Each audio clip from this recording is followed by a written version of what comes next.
네, 잘 지내셨습니까? 네. 아, 거룩한 교회, 공동체 교회 말씀 보려고 합니다. 에베소서 2장 말씀입니다. 에베소서 2장 11절부터 22절까지 말씀인데요. 일단 제가 천천히 읽어 드리겠습니다. 한번 잘 들어보십시오. 에베소서 2장 11절부터 22절 말씀입니다.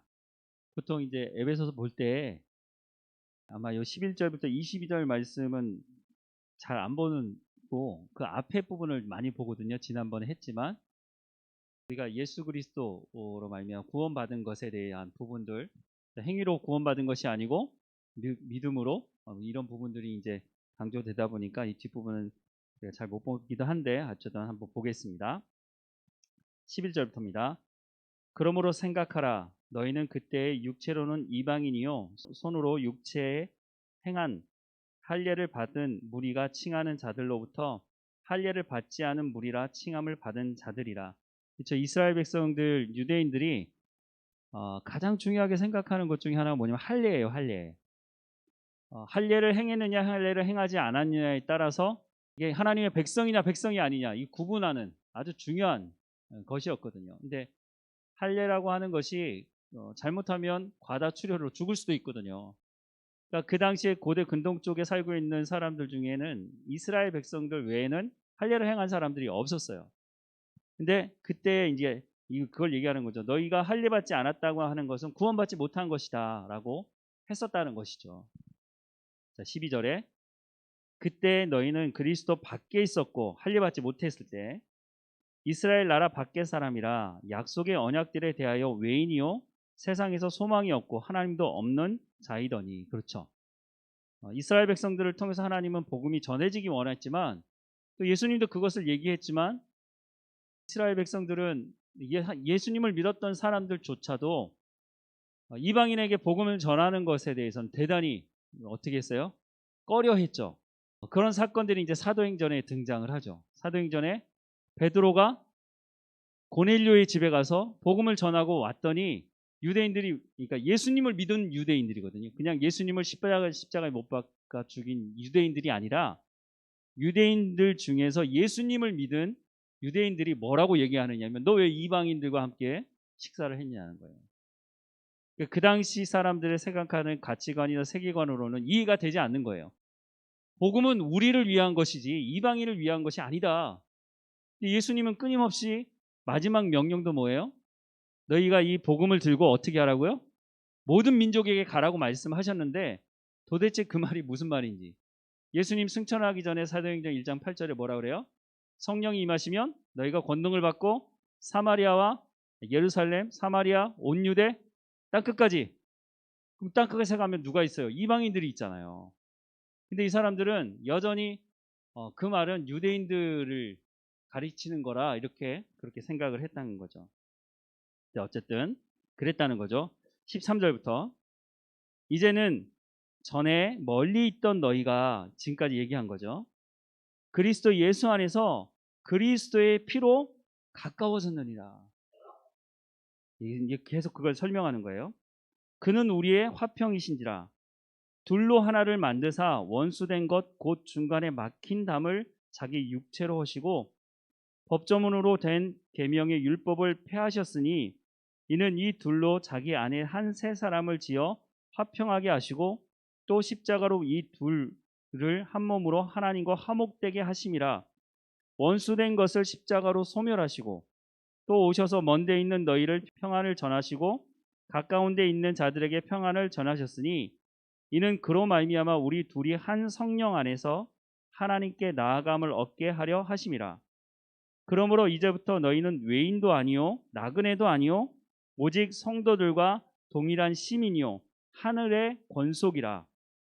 너희는 사도들과 선지자들의 터 위에 세우심을 입은 자라. 그리스도 예수께서 친히 모퉁이 돌이 되셨느니라. 그의 안에서 건물마다 서로 연결하여 주 안에서 성전이 되어가고 너희도 성령 안에서 하나님의 거하실 처소가 되기 위하여 그리스도 예수 안에서 함께 지어져 가느니라. 이게 뭐라고요? 교회라고요. 우리가 교회로 부름 받았는데 그 안에 어떤 비밀이 있느냐? 예전에는 분리가 되어져 있었다는 거예요. 하나님 백성들과 이방인. 하지만 이제는 어떻게 됐다고? 예수 그리스도께서 십자가의 죽으심으로 그 벽을 헐어버리셨다고요. 하나님과 우리와의 관계 속에 있었던 벽, 그 죄의 벽을 헐어버리셨다고요. 그래서 궁극적으로 어떻게 이루셨다고요? 하나님과 연합된 관계를 이루도록 예수님께서 그 역할을 하셨다는 것이에요. 우리가 교회로 부름 받았다는 것은 이제는 하나님을 아버지라고 부를 수 있는데, 왜? 그 관계 속에서 원수된 관계가 아니라 하나님과 연합된 관계가 되었기 때문에. 이렇게 하기 위해서 필요한 게 뭐예요? 의롭다 칭함을 받아야 돼요. 하나님은 거룩하신 분이니까. 거룩하신 하나님 앞에 내가 죄가 있는 모습으로 가서 하나님을 만날 수가 없거든요. 그러니까 그 죄의 문제를 해결하실 예수님이 오셔서 죄의 문제를 해결하셨으니까 너희는 어쩌다고요? 하나님의 뭐가 됐다고요? 시민, 하나님의 권속, 하나님의 자녀가 됐다는 거예요. 그게 누구라고요? 그게 교회 대신 교회로 부름받은 우리라는 거예요. 자, 그러면 여러 가지 말씀으로 우리가 하나님 앞에 부름받은 교회라고 말씀을 하셨는데, 그러면 여기까지는 알겠는데 내가 예수님을 믿고 내 죄의 문제를 해결하신 예수 그리스도, 그 죄의 문제를 해결하기 위해서 십자가에 죽으셨고 3일 만에 부활하신 그분을 내가 나의 구주로 영접을 했는데, 거기까지는 했으니까 세례를 받죠. 그 믿음의 고백이 없이는 세례 받을 수 없으니까 우리가 그렇게 해서 세례를 받는 모든 사람들에게 그것을 묻죠. 그래서 누가 강요해서 예수님을 믿었느냐, 그게 아니고 내가 인격적으로 내가 내 스스로 죄인됨을 고백하고 예수 그리스도가 나의 구주이십니다 라고 고백을 했기 때문에 내가 세례 받은 거거든요. 이건 세례 안 받으신 분 안 계시죠? 네. 네. 그 고백이 있어야 세례를 받을 수 있는 거니까. 그러면 교회로 부름 받았다는 거예요. 자, 그러면 거기서 끝나느냐? 좀 전에 읽었던 말씀에 보면 그의 안에서 건물마다 서로 연결하여 주 안에서 성전이 되어가고 너희도 성령 안에서 하나님의 거하실 처소가 되기 위하여 그리스도 예수 안에서 함께 지어져 가고 있다는 것을 말씀하고 있어요. 그러니까 구원은 받았다고 얘기할 수도 있지만 구원을 이루어 가고 있다는 것이 맞는 거예요. 하나님의 말씀에 우리가 하나님의 부름 받아서 그러면 구원을 받아가는 과정, 구원을 이루라고 하는 말씀도 있는데, 그러면 어떻게 이 구원을 이루어갈 수 있느냐? 사실 우리에게 더 중요하다고 얘기하기 좀 그렇지만 구원 받는 것도, 예수 그리스도 영접하는 것도 중요하니까. 그러면 우리가 거룩한 공동체로서의 교회가 어떻게 가능할까? 이걸 알아야죠. 우리가 구원받았다고 얘기하는데 그 이후의 삶이 엉망진창이야. 그러면 내가 구원받았는지 다시 의심하게 되잖아요. 우리가 하나님의 백성이 되었다면 하나님의 백성다운 삶을 살아야죠. 저희 집에서 지키는 규칙이 있고요. 여러분들이 아마 그 자녀들을 키울 때도 여러분 나름대로의 집안의 규칙이 있었을 거예요. 모든 집안이 다 같지 않아요. 기본적인 것들은 같겠지만 저희 집 같은 경우에는 텔레비전이 없어요. 그러니까 규칙이라고 뭐 할 것도 없지만 텔레비전이 없으니까 텔레비전을 볼 수가 없어요. 근데 다른 집들은 이제 저도 어렸을 때 뭐 집에 들어오면 늘 먼저 하는 게 뭐냐, TV를 켜는 거예요. 집에 아무도 없으니까 외로워서 그랬는지 하여튼 TV 먼저 켜는 거였거든요. 근데 저희 집 아이들은 집에 오면 TV를 켜봐야 아무것도 안 나오니까 저희 집 규칙이에요, 그게. 저희 집 안에서 저희 자녀들이 생활을 하려면 제가 부모이고 아빠이기 때문에 제 나름대로 집안의 규율을 정해놓는단 말이에요. 근데 그것을 계속 어긴다. 그럼 어떻게 해야 되죠? 쫓아내면 해결되나요? 결국은 부모 말을 듣게 돼 있죠. 뭐 나중에 독립을 하면 뭐 그때부터는 자기가 알아서 하겠지만, 우리가 하나님의 백성이 됐다고 하는 것은요, 그거와 같은 것이에요. 내가 너 억지로 끌려와가지고 억지로 예수 믿는 게 아니고, 아까도 말씀드렸지만 내 스스로가 예수 그리스도를 나의 구주로 영접하겠다고 고백하고 세례를 받고 신앙생활을 한다는 것은, 지난주에도 말씀을 드렸지만 통치권자가 바뀌었다는 것을 말하거든요. 내가 통치권자가 아니라 어떤 다른 존재가 나를 다스리며 말해주는 대로 살아가는 통치를 받는 그렇게 살아왔더라도 예수 그리스도를 내가 영접했다면 머리 대신 예수 그리스도가 말씀하시는 그 통치권자가 얘기하는 대로 삶을 살아가는 것이 그게 마땅한 거잖아요. 그게 신앙생활이거든요.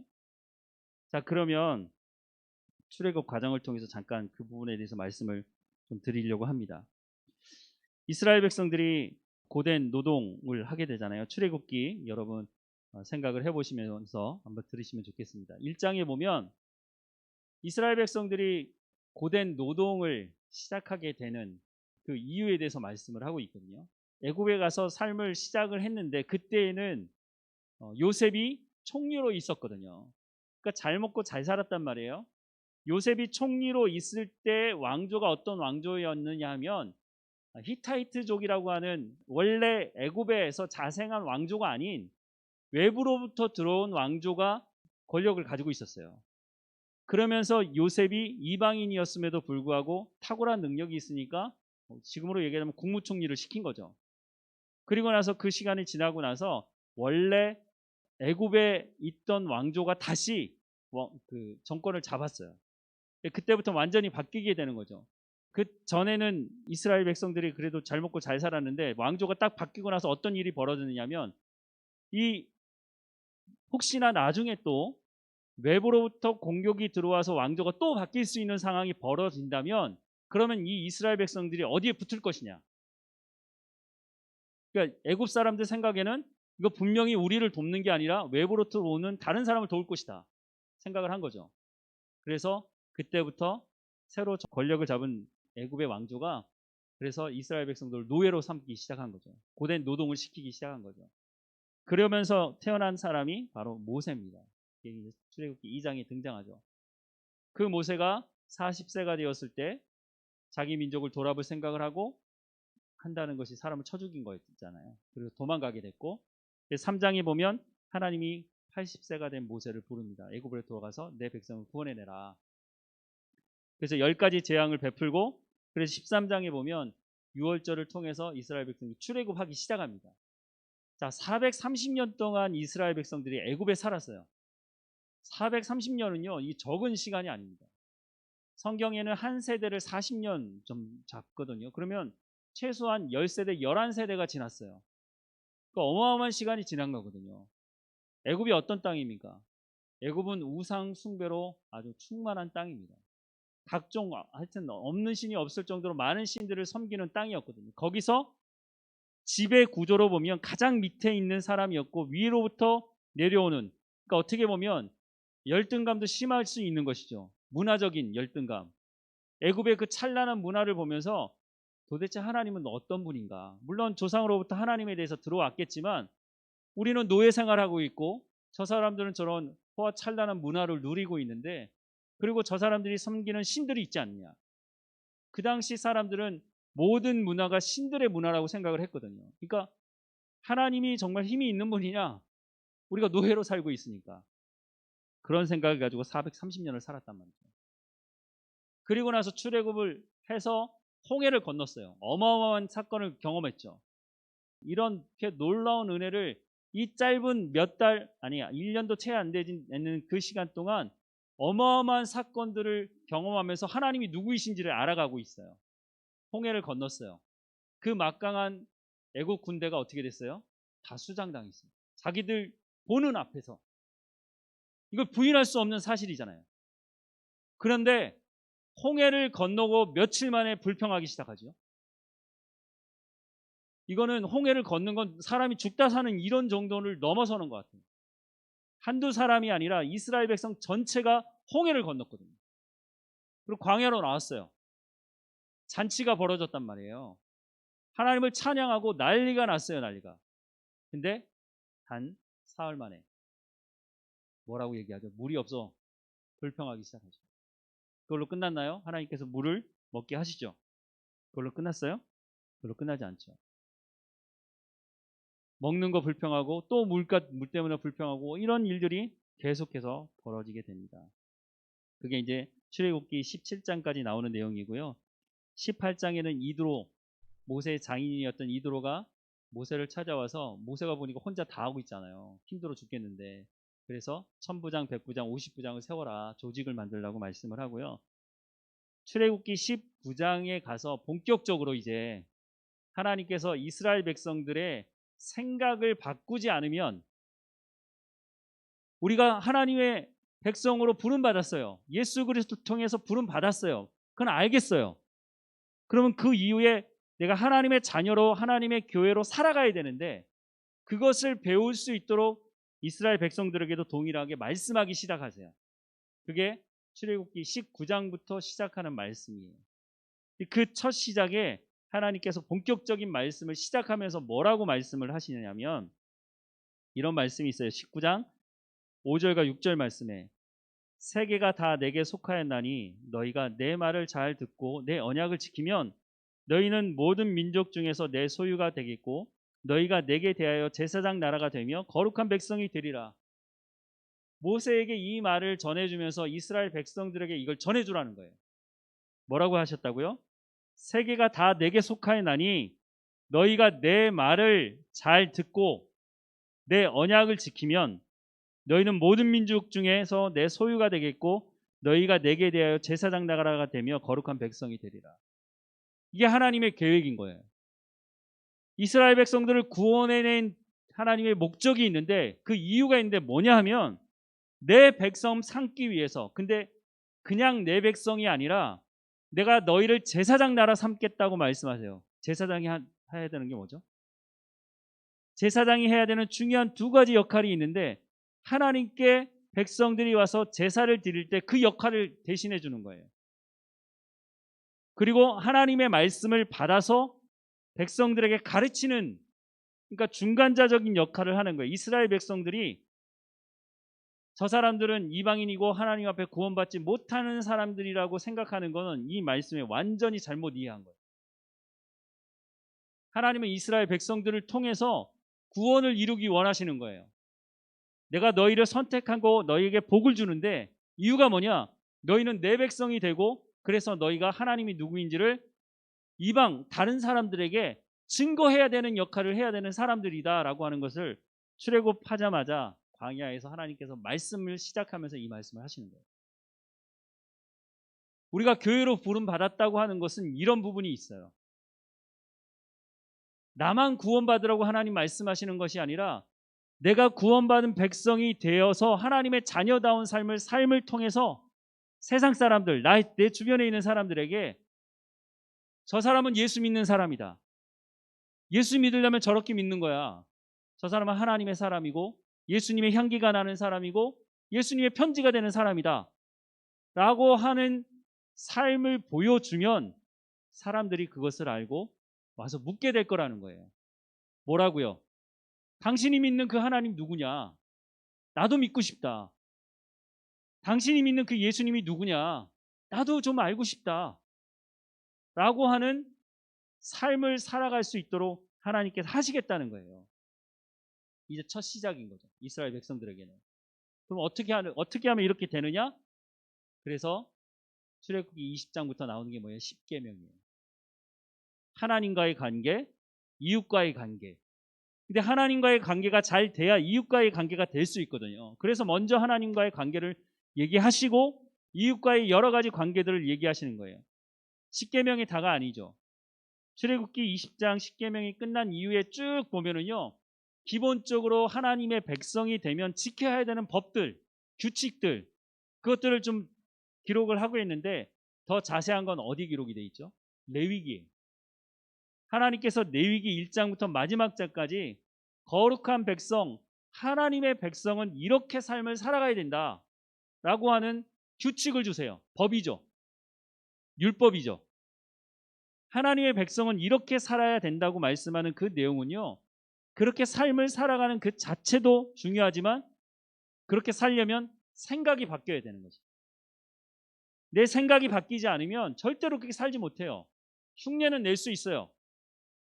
교회에 와서 다른 사람이 봉사하고 교회 와서 이런 것도 하고 저런 것도 하고 흉내는 낼 수 있어요. 그런데 그 사람한테는요 예수 향기가 나지 않아요. 우리가 평생 살면서 내 삶의 주변에 있는 사람들로부터, 물론 기독교에 대해서 안 좋게 보는 사람들이 있죠. 뭘 해도 안 좋게 보는 사람이 있긴 있어요. 그래서 예수쟁이다, 손가락질하고, 내가 뭐 그 사람한테 욕을 한 것도 아니고 그 사람한테 피해를 준 것도 아닌데 괜히 그냥 때려보고 못 살게 구는 사람이 있어요. 여러분, 전도하러 나가시 보면 그런 사람들 만날 수 있어요.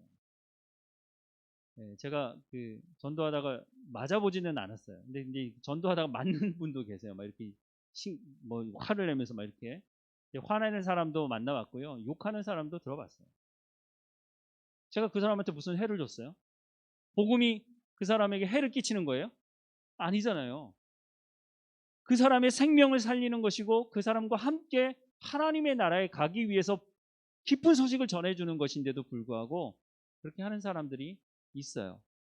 근데 어쨌든 내가 하나님의 말씀대로 살려고 하면은요, 내가 그것을 일부러 나타내지 않아도요, 주변 사람들이 저 사람은 예수 믿는 사람이야 라고 하는 이야기를 한다는 것이에요. 우리가 그런 얘기를 듣고 살아야 된다는 거예요.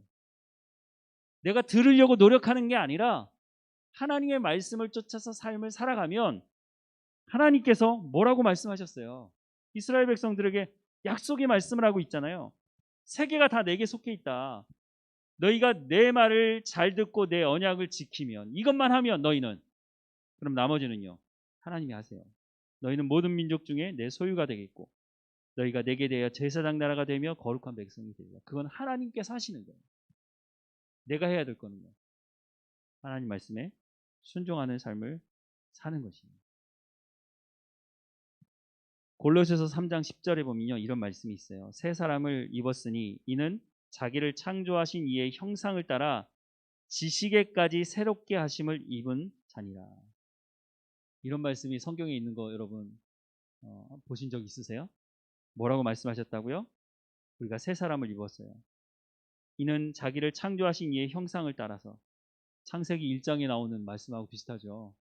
우리가 형상을 잃어버렸죠. 그래서 지식까지 새롭게 하심을 입은 자입니다. 예수 믿고 그리스도인이 됐다고 하는 것은요, 내 생각이 바뀌어야 하는 것입니다. 성경이 뭐라고 말씀하고 있다고요? 지식에까지 새롭게 하심을 입은 자입니다. 생각이 바뀌지 않으면요, 평생 교회를 다녀도요, 세상적으로 교회를 다녀요. 저는 이런 사람들을 너무너무 많이 봐요. 교회 평생 다니고 모태신앙인데 생각은 세상적이에요. 몸은 그냥 교회를 왔다 갔다 해요. 그냥 교회 오면 익숙한 일들을 해요. 찬양대도 쓰고 또 시간이 지나면 직분도 받고 해요. 근데 그 사람과 대화를 해보면요, 그 사람 안에 성경적인 세계관이 거의 없어요. 모든 세계관이라고 가치관이라고 하는 것이 내가 보는 가치잖아요. 돈을 볼 때 어떤 사람은 A라고 생각하고 어떤 사람은 B라고 생각하고 어떤 사람은 C라고 생각을 해요. 그럼 가치관, 자기가 보는 관점이거든요. 근데 그 관점이 어디로부터 와요? 내 머리로부터, 내 지식으로부터, 내 정보로부터 오는 것이에요. 성경이 말씀하시는 하나님의 말씀에 대한 정보가 없으니까 우리가 성경을 왜 읽어야 되냐면 우리의 생각을 성경적인 하나님의 말씀이 우리를 말씀하시는 그 말씀대로 순종하지 않으면 어쨌든 채워지는 지식이 세상적인 것이라면 우리가 그것을 쫓아갈 수밖에 없다는 것이에요. 지난번에도 말씀을 드렸지만 자기가 생각하는 교회가 있어요. 사람들에게 물어보면 교회는 이렇게 돼야 돼, 교회는 이런 곳이어야 돼 라고 하는 생각을 말로 표현을 한단 말이죠. 교회 첫 발걸음을 들인 사람들조차도 세상에 여러 가지 정보들을 가지고 있기 때문에 자기 나름대로의 교회는 이런 곳이어야 돼 라고 생각을 한단 말이죠. 가정에 대해서도 마찬가지라고요. 결혼하지 않은 그 청년들에게 앞으로 가정을 이루면 어떤 가정을 이루고 싶느냐나 물어보면 자기 나름대로 가정은 이뤄야 된다. 왜냐하면 자기가 가정 안에서 자랐잖아요. 그게 결손 가정이든지 아니면 행복한 가정이었든지 어떤 가정이었든지 간에 그게 오히려 반작용이 될 수도 있고 내가 가정에서 너무 어려운 일들을 많이 봤기 때문에 나는 이렇게 하지 않겠다라고 하는 다른 생각을 가질 수도 있는 것이고, 그런 것들이 내 생각으로부터 다 나오잖아요. 신앙생활도 이와 비슷한 것이에요.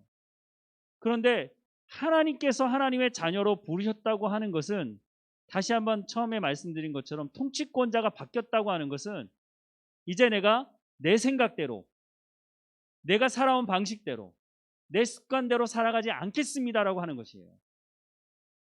내가 예수 그리스도를 영접한다고 하는 것은 내 통치권자를 바꾸어서 이제는 예수님께서 말씀하시는 대로 살아가겠습니다. 하나님의 말씀대로 살아가겠습니다. 하나님은 생명을 살리는 말씀이니까, 우리 가운데 말씀하시는 것은 하나님 말씀은 진리니까. 그러니까 우리가 이걸 따라가는 거죠. 우리가 하나님 말씀을 듣고 망하는 길을 가고 있다면 우리가 그 길을 뭐하러 가겠어요? 저부터 사기치는 거죠. 모든 전 세계 목사들은 다 사기치는 거죠. 그러면 2000년 동안 사기쳐온 거예요? 수없이 많은 사람들이 이 길을 걸어왔고 그것이 맞고 진리이기 때문에 이 일에 헌신하고 심지어는 순교를 당하면서까지 이 진리의 말씀을 지켜왔잖아요. 이 시대를 살아가는 우리가 교회로 부름 받았다고 하는 것은요, 이 속에 이런 비밀이 있는 것이에요. 하나님의 말씀대로 살아가겠다고 하는 것이에요. 내 생각이 중요한 것이 아니에요. 교회에서 자기 주장을 얼마나 세게 하는 사람들이 많은지 몰라요. 그것이 하나님의 말씀이냐, 하나님이 그렇게 말씀하셨느냐, 이것을 점검하지 않고 그냥 그래 왔는데요, 그래 왔다는 것이 하나님 말씀대로 그래 왔다는 것인지, 아니면 그냥 자기들이 편한 대로 그렇게 해왔다는 것인지, 하나님이 말씀하시는 것이 아니라면 지금 당장 다 뜯어 고쳐야 돼요. 그래서 우리가 믿는 이 개신교라는 것이 개혁하는 것이에요. 예수님이 오셨을 때 예수님은 진보였나요? 예수님 보수였나요? 교회 안에서 그런 쓸데없는 질문들을 하고 있어요. 아니, 세상에서 말하는 보수 진보를 왜 교회까지 끌고 들어와가지고 그런, 참 답답해요. 그런 사람들이 적지 않아요. 교회에 왔으면 제일 중요한 게 뭐예요? 하나님이 그렇게 말씀하셨느냐. 예수님 오셨을 때 그 당시로는요, 예수님 어떻게 하셨어요? 예수님이 혁명자였어요, 혁명가. 근데 사실은 성경을 제대로 아는 사람이 예수님을 혁명가로 볼 수가 없어요. 왜냐하면 예수님이 하신 일이 뭐예요? 성경에 있는 말씀을 얘기하신 거예요. 그런데 그 당시에 바리새인들, 서기관들, 이런 사람들이 어떻게 했어요? 성경대로 안 살아요. 성경을 안다고 얘기하는 이 사람들이 성경을 가지고, 특권의식을 가지고, 기득권을 가지고 어떻게 했어요? 그것을 자기 배불리는 데 사용했단 말이에요. 예수님이 어느 날 나타나가지고 사람들이 예수님 막 쫓아다녀. 왜냐면 그 사람들이 사실은 우리한테 와야 되는데 자기한테 안 오고 예수님을 쫓아다녀. 결국 어떻게 했어요? 예수님을 죽이는 거죠. 예수님 하나 죽이면 저 사람들 다 우리한테 올 거니까.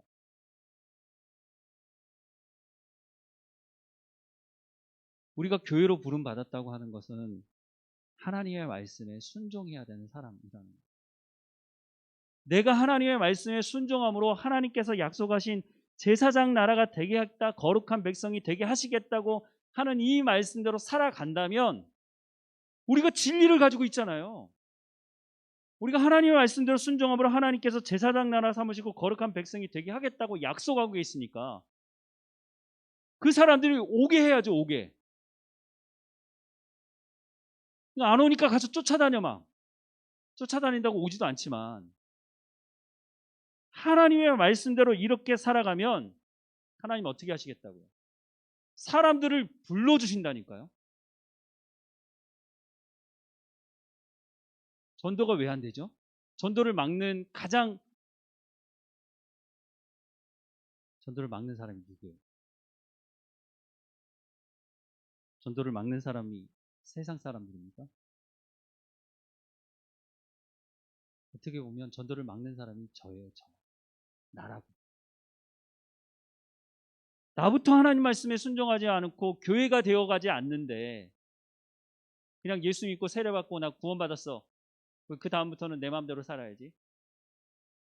이단이죠, 이단. 구원파가 그렇게 얘기하잖아요. 당신 구원받고 나서 그 구원 받은 거야. 그러면 그 다음부터 너 아무렇게 살아도 돼. 성경에 어디 그런 말을 하고 있어요? 그런 논리로 가지고 얘기하거든요. 우리가 교회로 부름 받았다고 하는 것은 하나님 말씀에 순종하며 살아간다는 것입니다. 그게 신앙생활이에요. 그러지 않으려면 교회 올 필요가 없어요. 왜 하나님 말씀을 안 듣죠? 그렇게 살고 싶지 않은 거예요. 내가 하고 싶은 거 하고 살고 싶은 거예요. 신앙생활이 아니죠. 먼저 믿는 우리가 하나님 말씀대로 순종하면 살 때 어떤 일들이 있는지를 그 삶을 통해서 보여줘야 되는 거죠. 세상이 줄 수 없는 평안함을 하나님 주신다고 말하고 있어요. 세상 사람들이 가장 원하는 것 중에 하나가 그거잖아요. 점점 더 잘 먹고 더 잘 사는데 점점 더 정신과적인 환자들이 훨씬 더 많아져. 아니 그렇게 잘 먹고 잘 살려고 그렇게 부단히 노력해서 잘 먹고 잘 사는데 왜 잠을 못 자요? 왜 마음에 평안이 없어요? 그래서 그 사람들이 불교도 가보고 뭐 여러 가지 종교들을 막 가지려고 해요. 그런 종교들이 그것을 주지 못하잖아요. 주는 척 하죠. 세상으로부터 떠나가지고 산속에 들어가서 괴롭히는 사람 없고 그러면 평안한 것 같죠? 평생 산에 살까요? 예수님은 우리한테 세상에 가라고 말하고 있습니다. 근데 예수님은 세상에 가라고 하는 우리에게 세상이 줄 수 없는 평안함을 주시겠다고 말씀하고 있어요. 그게 진짜죠. 그게 뭔지를 우리가 경험하고 우리가 알아야 되는데 하시겠다는 거예요. 하나님께서 그렇게. 근데 조건이 뭐예요? 내 말을 잘 듣고 내 언약을 지키면. 근데 어떻게 보면 이건 조건이 아니에요. 그렇게 해야만 우리의 생각이 바뀌기 때문에. 우리의 생각이 바뀌어야 우리의 행동이 바뀌고 우리의 삶이 바뀌거든요. 우리의 삶이 바뀌는 것을요, 우리 주변 사람들이 보게 돼 있어요. 저는 예전에 그러지 않았는데, 좀 달라졌다? 그럼 와서 물어보는 거예요. 왜 달라졌냐? 왜 당신은 얼굴에 평안함이 있냐고. 당신은 나보다 더 경제적으로 어려운 사람인데 왜 얼굴에 평안이 있냐고 물어볼 거 아니에요. 그럴 때 뭐라고 말하죠? 예수 믿으세요. 그 말에 힘이 있는 거예요. 내가 그렇게 사니까. 그게 진리니까. 하나님이 우리를 교회로 부르셨다고 하는 것은요, 그렇게 하고 싶다는 거예요. 그렇게 하시겠다고 약속하고 있어요. 안 되는 게 아니에요. 내가 안 하는 거지. 내가 하나님 말씀을 안 듣는 거지. 근데 하나님은 그렇게 하시겠다고 약속하고 예수 믿는 사람들은 하나님의 언약의 말씀을 믿고 사는 사람들. 우리가 교회라면 이스라엘 백성들에게 약속하셨던 그 약속의 말씀이 우리에게도 동일하고, 그래서 하나님의 말씀을 잘 듣고 언약을 지키면 내가 너희를 제사장 나라 되게 하며 거룩한 백성이 되게 하시겠다. 그거는 하나님께 책임이 있는 거예요. 그것까지 내가 할 수가 없어요. 근데 분명히 하나님은 약속하고 있습니다. 우리가 어떻게 부름받은 사람들이라고요? 전에는 이방인이었다고. 구원에서 제외된 그런 자리에 있었던 사람들인데 예수 그리스도가 오셔서 우리를 하나님의 자녀로 삼으시고 하나님의 시민으로 되게 하시고 하나님과 화목된 관계로 되게 하셔서 이 관계는요 하나님께서 하신 거예요. 내가 한 게 아니에요. 하나님께 책임이 있어요. 하나님께서 그래서 하나님 말씀에 순종하고 그러면 내가 더 다음 단계로 인도하겠다고 말씀하는 거죠.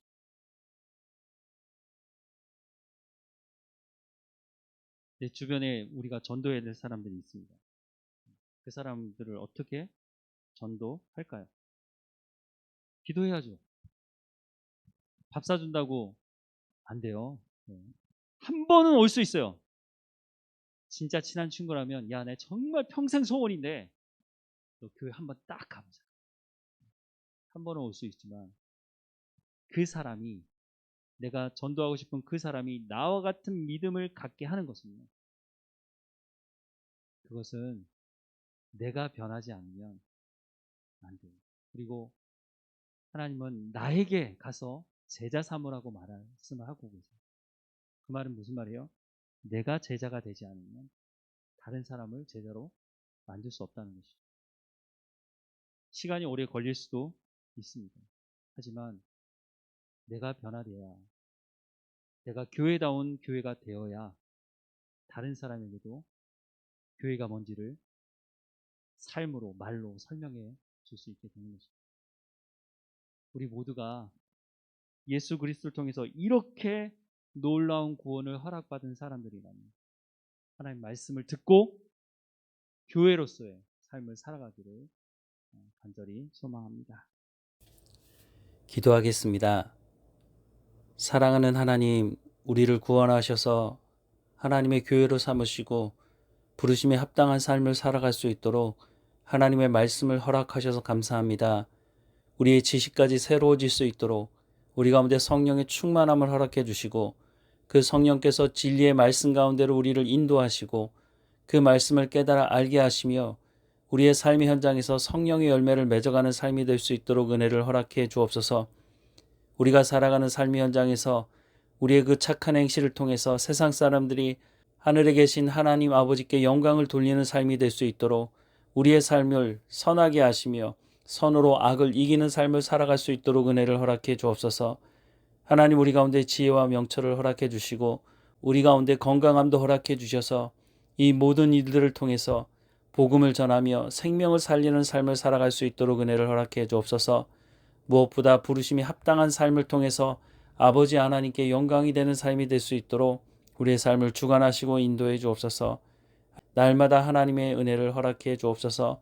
날마다 우리와 함께 하시는 하나님께 감사하고 예수님의 이름으로 기도합니다. 아멘.